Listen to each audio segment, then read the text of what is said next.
बिस्मिल्लाहिर्रहमानिर्रहीम, अस्सलाम वालेकुम। आज हमारा टॉपिक है ओरिएंटेशन। पीछे हमने डिस्कस किया रिएक्टिविटी में हमने डिफरेंट फैक्टर डिस्कस किए जिसकी वजह से रिएक्टिविटी को कंट्रोल किया जाता है। आज हमने पढ़ना है ओरिएंटेशन। बेसिकली ओरिएंटेशन जो लिटरली वर्ड का मीनिंग है, इससे ये मुराद है कि हम बेंजीन में कोई भी इलेक्ट्रोफाइल जब अटैक करता है तो किस पोजीशन पे जाके अटैच होता है। ठीक है, ओरिएंटेशन का वर्ड होता है पोजीशन, यानी किस पोजीशन पे जाके बेंजीन की सब्स्टिट्यूएंट अटैच होता है, उसको हम ओरिएंटेशन कहते हैं। हमने आज देखना है कि बेंजीन पे जब कोई इलेक्ट्रोफाइल अटैक करेगा तो उसकी पोजीशन क्या होगी। तो देखो, वो कह रहे हैं सबसे पहले बेंजीन आपके पास, ठीक है, उस पर कोई भी इलेक्ट्रोफाइल अटैक करता है। सपोज एक्स कोई हमारे पास इलेक्ट्रोफाइल है, तो आपको पता है बेंजीन सब्स्टिट्यूशन रिएक्शन देता है। तो देखिए क्या हुआ, बेंजीन का जो हाइड्रोजन था वो एक्स के साथ सब्स्टिट्यूट हो गया, तो आपके पास मोनो सब्स्टिट्यूटेड बेंजीन बन गई। अब मोनो सब्स्टिट्यूटेड बेंजीन की रिएक्टिविटी हमने कल पीछे वाले लेक्चर में पढ़ ली कि किस तरह कौन से फैक्टर इसको कंट्रोल करेंगे। अब हम बात करते हैं डाई सब्स्टिट्यूटेड बेंजीन की, यानी हमारे पास जो मोनो सब्स्टिट्यूटेड बेंजीन आई है, ठीक है, ये जो सामने आपको नज़र आ रहा है, इसमें जब हम दोबारा एक और सब्स्टिट्यूएंट ऐड करते हैं, लाइक वाई, हमारे पास कोई भी सेकंड सब्स्टिट्यूएंट है, जब वो मोनो सब्स्टिट्यूटेड बेंजीन में हमने ऐड करना है तो क्या होगा, हमारे पास 3 पॉसिबल पोजीशंस हैं, ऑर्थो, मेटा एंड पैरा। ठीक है, आपको पता है ना, बेंजीन में तो हमारे पास 6 पोजीशंस होती हैं। अब 6 में से एक तो मोनो सब्स्टिट्यूएंट ने ले ली, अब हमारे पास बाकी 5 पोजीशंस बची। 5 में से जो 4 होती है वो इक्विवेलेंट होती हैं और एक डिफरेंट होती है। ठीक है, अब देखो, फर्स्ट वाली पोजीशन ऑर्थो, सेकंड जब हमारे पास चला जाता है वो Meta and third one is para. ये हमारे पास 3 पॉसिबल पोजीशंस हैं। इन पोजीशन पे सेकंड सब्स्टिट्यूएंट जब अटैक करता है मोनो सब्स्टिट्यूटेड बेंजीन पे, तो यहाँ पे जाके ऐड हो, यानी सब्स्टिट्यूट हो सकता है। यानी हमारे पास जो डाई सब्स्टिट्यूटेड बेंजीन बनती हैं वो 3 पॉसिबल पोजीशन की अकॉर्डिंग बनती है, ऑर्थो, मेटा या पैरा। ठीक है, अब वो कहते हैं एक्चुअली होता क्या है। जब हमने तो ये थ्योरेटिकल बात बता दी ना, जब हमने एक्सपेरिमेंट किया, लाइक मेरे पास कोई मोनो सब्स्टिट्यूटेड प्रोडक्ट था, मैंने एक्सपेरिमेंट किया, उसमें कोई नाइट्रेशन करवाई, यानी कोई भी एक्स वाई ऐड किया, तो क्या हुआ, मेरे पास एक मिक्सचर आया। ठीक है, मेरे पास मिक्सचर आया, यानी तीनों ऑर्थो, मेटा, पैरा, तीनों प्रोडक्ट बनी।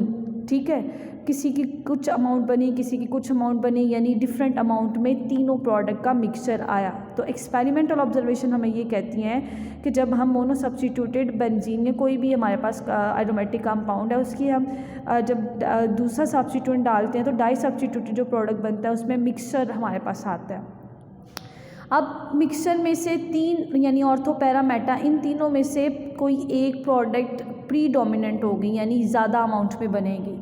तो कहता है जब हमने इस एक्सपेरिमेंट किया तो हमें पता चला कि जो ऑर्थो और पैरा प्रोडक्ट्स है वो इक्वल अमाउंट में बनती हैं। आपने याद रखना बेटा, ऑर्थो और para position equivalent position consider की जाती हैं क्योंकि इसके जो प्रोडक्ट है वो इक्विवेलेंट अमाउंट में बनती है। तो इसका एक रीज़न आया कि जब आपने हमारे पास जो ऑलरेडी सब्स्टिट्यूएंट प्रेजेंट है, ऊपर देखो बेटा, एक्स हमारे पास मोनो सब्स्टिट्यूएंट है, यानी ये एक्स डिसाइड करेगा कि वाई ने किस पोजीशन पे जाना है, ऑर्थो पे जाना है, मेटा पे जाना है या पैरा पे जाना है। ठीक है, तो एक्स डिसाइड करता है whether it is ortho directing और वेदर मेटा और पैरा डायरेक्टिंग।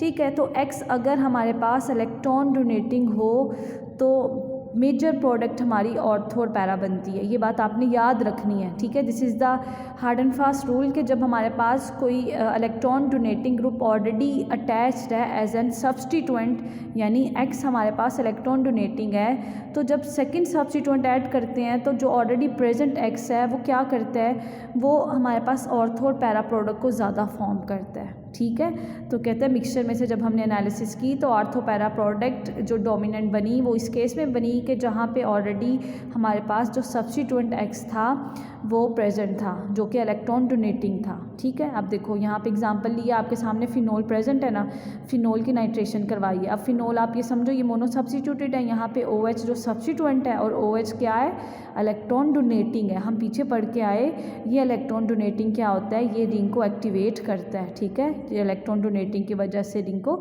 एक्टिवेट करता है। अब जब हमने इसकी नाइट्रेशन करवाई है तो नाइट्रेशन करवाते हुए हमारे पास 3 पॉसिबल प्रोडक्ट्स आएंगी। अब ये प्रोडक्ट्स डिपेंड करती है OH का क्या फैक्ट है, OH इलेक्ट्रॉन डोनेटिंग है तो ऑब्वियसली इसने ऑर्थो और पैरा को एक्टिवेट करना है और ऑर्थो और पैरा पे हमारी प्रोडक्ट ज़्यादा अमाउंट में बनेगी। तो देखिए 55% ऑर्थो प्रोडक्ट है, 44% आपके पास पैरा प्रोडक्ट है। ठीक है, और 1% मेटा है।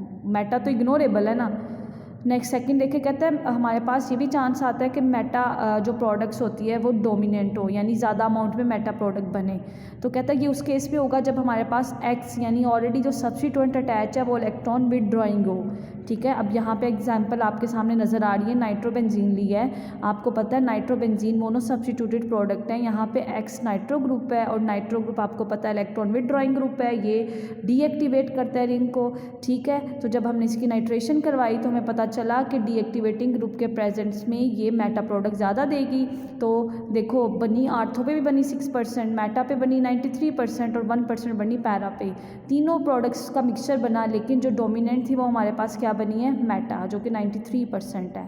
तो हमने जब नाइट्रोबेंजीन की नाइट्रेशन करवाई तो हमारे पास डाई नाइट्रोबेंजीन्स बनी, जो कि डाई सब्स्टिट्यूटेड प्रोडक्ट था। ठीक है, तो ये तो हमारे पास हो गया कि हमने कैसे डिटर्मिन करना है कि हमारे पास जब कोई भी आता है सेकंड सब्स्टिट्यूएंट तो कितनी मेजर अमाउंट में क्या बनेगा। नेक्स्ट आ जाइए, नेक्स्ट आता है influence of substituent on the orientation. अच्छा, पीछे पहले एक बात थोड़ी सी रहेगी, ये डिस्कस कर लें। अब देखो यहाँ पे हमने देखा कि हमारे पास सम टाइम मेटा या प्रोडक्ट डोमिनेंट होती है, सम टाइम ऑर्थो या पैरा प्रोडक्ट डोमिनेंट होती है। अब कहते हैं बेसिकली रूल ये नहीं है कि आपने ये देखना है कौन सी प्रोडक्ट ज़्यादा अमाउंट में बननी है। अब ज़्यादा अमाउंट बनने का मकसद क्या है, इसका मतलब ये है कि ये दो तरह से कंट्रोल होती हैं, एक काइनेटिकली कंट्रोल होती हैं और एक थर्मोडाइनामिकली कंट्रोल होती हैं। काइनेटिकली कंट्रोल का मतलब ये है, वो कह रहा है ऑर्थो और पैरा प्रोडक्ट फास्टली यानी स्पीडली बन जाती हैं।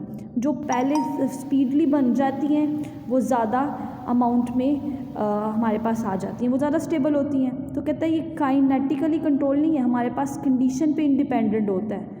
जो कंडीशन पे इंडिपेंडेंट होता है उसको हम थर्मोडाइनामिकली कंट्रोल कहते हैं। तो कहता है बेसिकली होता क्या है, हम यहाँ पे अगर फिनोल की बात करते हैं तो फिनोल पे जब नाइट्रो ग्रुप ने अटैक किया तो आर्थो और पैरा फ़ौरन से फास्टली बन गई।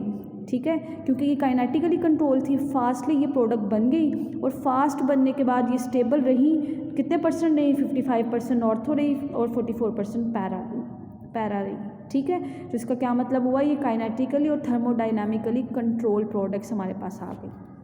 अच्छा, नेक्स्ट आता है हमारे पास जो ऑलरेडी सब्स्टिट्यूएंट अटैच होता है उसका फैक्टर कैसे हम कैलकुलेट करें।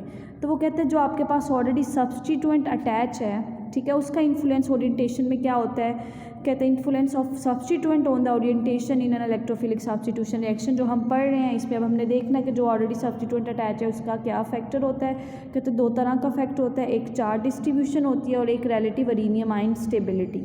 ये दोनों फैक्टर हैं जो कि कंट्रोल करते हैं सब्स्टिट्यूएंट को, जिसकी वजह से ओरिएंटेशन डिसाइड होती है कि नेक्स्ट आने वाला सब्स्टिट्यूएंट कहाँ पे जाएगा। तो पहला फैक्टर हम देखते हैं चार्ज डिस्ट्रीब्यूशन। तो चार्ज डिस्ट्रीब्यूशन में देखिए बच्चों, आपको सामने नज़र आ रहा है फिनोल। फिनोल में चार्ज डिस्ट्रीब्यूशन कुछ इस तरह होती हैं। आपको फिनोल में पता है ओ इलेक्ट्रोनेगेटिव है, यानी उस पर 2 इलेक्ट्रॉन पेयर है। अगर हम इसको रेजोनेंस बनाते हैं यानी इसकी चार्ज डिस्ट्रीब्यूशन करते हैं तो क्या होगा, ऑक्सीजन पे जो लॉन पेयर हैं वो जाएंगे, डबल बॉन्ड बनाएंगे और नेक्स्ट डबल बॉन्ड शिफ्ट होगा और उसके जो नेगेटिव चार्ज है वो आगे रेजोनेट करेगा। आपको सामने रेजोनेंट स्ट्रक्चर नज़र आ रहे हैं। तो बेटा इस रेजोनेंट स्ट्रक्चर में देखिए जो नेगेटिव चार्ज है वो ऑर्थो और पैरा पे एग्जिस्ट कर रहा है, ऑर्थो और पैरा पे एग्जिस्ट कर रहा है। तो इसका क्या मतलब हुआ, OH एक्टिवेटिंग ग्रुप है और वो एक्टिवेट कर रहा है ऑर्थो और पैरा पोजीशन को। आपको ये जो सामने कैनोनिकल फॉर्म नज़र आ रही है इसमें कहीं पे भी मेटा पोजीशन पे नेगेटिव चार्ज नहीं नज़र आएगा। ठीक है, तो इसका क्या मतलब हुआ कि ये आपके पास स्टेबलाइज कर रहा है, यानी चार्ज डिस्ट्रीब्यूशन को कंट्रोल कर रहा है। इस चार्ज डिस्ट्रीब्यूशन की वजह से हम कहते हैं कि हमारे पास जो फिनोल है वो ऑर्थो और पैरा डायरेक्टिंग ग्रुप्स हैं। ठीक है, अब देखो नेक्स्ट हम नाइट्रोफिनोल की बात करते हैं, नाइट्रोबेंजीन की बात करते हैं। नाइट्रो ग्रुप आपको पता है विड्रॉइंग ग्रुप है और ये इलेक्ट्रॉन को विड्रॉ कर लेता है और इलेक्ट्रॉन को विड्रॉ करने से क्या होगा, मेटा पोजीशन को एक्टिवेट करेगा। अब कैसे करेगा, हमने जब इसकी चार्ज डिस्ट्रीब्यूशन देखी तो आपको पता है बेटा नाइट्रोजन ने ऑक्सीजन के साथ डबल बॉन्ड बनाया और एक के साथ नेगेटिव चार्ज के साथ एग्जिस्ट करती है। जब ये डबल बॉन्ड जो पाई बॉन्ड है आगे रेजोनेट करेगा तो नाइट्रोजन का का जो पॉजिटिव चार्ज है वो आगे मूव कर लेगा, तो इसकी रेजोनेंस के रिजल्ट में जो नाइट्रोजन के साथ ऑर्थो पोजीशन है वो इलेक्ट्रॉन डेफिशिएंट हो जाएगी, यानी ये जो चार्ज डेंसिटी है ऑर्थो पोजीशन की वो कम हो गई, उस पर पॉजिटिव चार्ज आ गया। अब ये पॉजिटिव चार्ज हम रेजोनेट करके देखते हैं कि किस किस कार्बन को अफेक्ट करेगा। हमने देखा कि ये जो इलेक्ट्रॉन डेफिशिएंट कार्बन है जैसे ये रेजोनेट करती है तो ये हमारे पास इलेक्ट्रॉन डेफिशिएंट पोजीशन ऑर्थो और पैरा पे आ जाती हैं, यानी मेटा पे इलेक्ट्रॉन डेफिशिएंसी नहीं आती।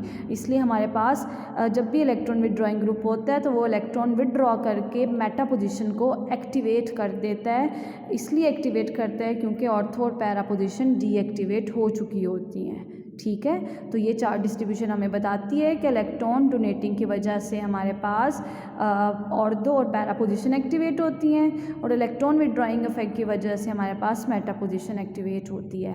बिल्कुल इसी तरह हम सेकंड जो फैक्टर है जो कि इन्फ्लुएंस करता है सब्स्टिट्यूएंट इन्फ्लुएंस करता है वो है एडिनियम आइन स्टेबिलिटी। तो बेटा याद रखना है जो ज़्यादा स्टेबल एडिनियम आइन बनाएगा वो प्रोडक्ट ज़्यादा फास्टली बनेगी। ठीक है, क्योंकि एडिनियम आइन जितना ज़्यादा स्टेबल होता है वो फौरी तौर पे बन जाता है, क्योंकि जो स्टेबल चीज़ होती है वो रिएक्टिव कम होती है। अब देखो सबसे पहले वो कह रहे सब्स्टिट्यूटेड बेंजीन है, आपने इसमें इलेक्ट्रोफाइल ऐड किया तो तीन पॉसिबिलिटी है, या ऑर्थो अटैक होगा या मेटा होगा या पैरा होगा।